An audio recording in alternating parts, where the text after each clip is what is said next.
everyone, and welcome back to Sonic Saturday, the show where I am attempting to play and beat every single Sonic game ever made. We are now on our last mainline game on the Genesis, Sonic & Knuckles. Let's get started.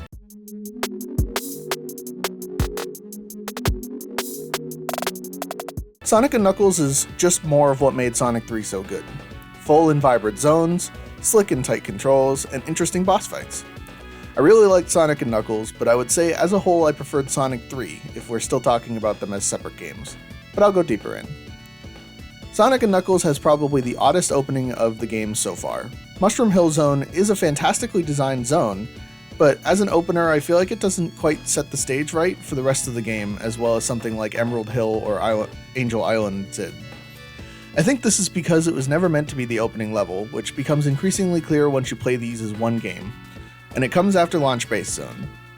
Moving past that one zone though, the rest of the zones in Sonic & Knuckles are pretty fun. My personal favorites were Sky Sanctuary and Sandopolis, but the biggest one that left a mark on me was Flying Battery. This zone drove me nuts, and I really feel like every single thing in this zone was trying to piss you off as much as possible and waste as much of your time as it physically could. Death Egg Zone was very similar in the amount of crap that wants to kill you in unfair ways, particularly those missiles that fire from the wall pretty much all the time, but I still had more fun there than anything in Flying Battery, but I digress. I mentioned in the last episode that I really enjoyed all of the gimmicks that Sonic 3 introduced to the general moment-to-moment. This game takes that and runs with it even more, by giving you some of the really cool things in the stages to play with, like the rappel ropes in Sandopolis, or the spin dash highways, for lack of a better word, in Death Egg Zone. They really added a lot of fun to the traversal in the zones, and made each zone feel a lot more distinct to each other, and made me want to explore a whole lot more.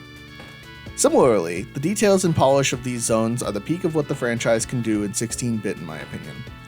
Everything is just so pretty, especially the temple-like levels such as Hidden Palace and Sky Sanctuary.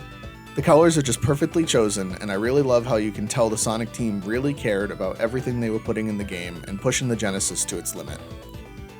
Boss fights were something that I felt could have been a little bit better here and there. A couple of them just felt too simple and could be taken down super quickly. The two main ones that fit this are the Knuckles fight and Red Eye. Knuckles disappointed me the most as, he's in the title after all. He just went down so fast and there wasn't really anything interesting about his moveset.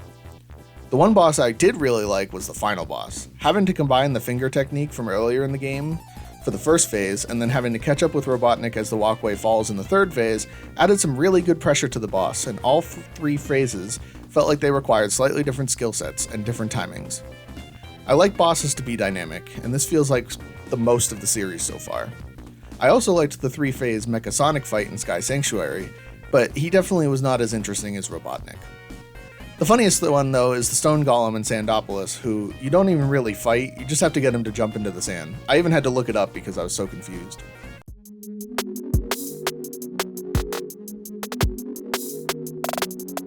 Playing Sonic & Knuckles separately doesn't do the game justice at all. This game was clearly meant to be paired with Sonic 3. Together, the game is an insane feat of 16-bit engineering, and I would think one of the best games on the Genesis. I know it's mostly downhill from here, so I'm happy that I'm letting go of mainline 2D Sonic on such a high note. We do have 2 more 2D spin-off stops on the Genesis though, so we will have to see where we land. What's your favorite Sonic game on the Genesis? Let me know in the comments below, and don't forget to subscribe while you're down there. Thanks for watching.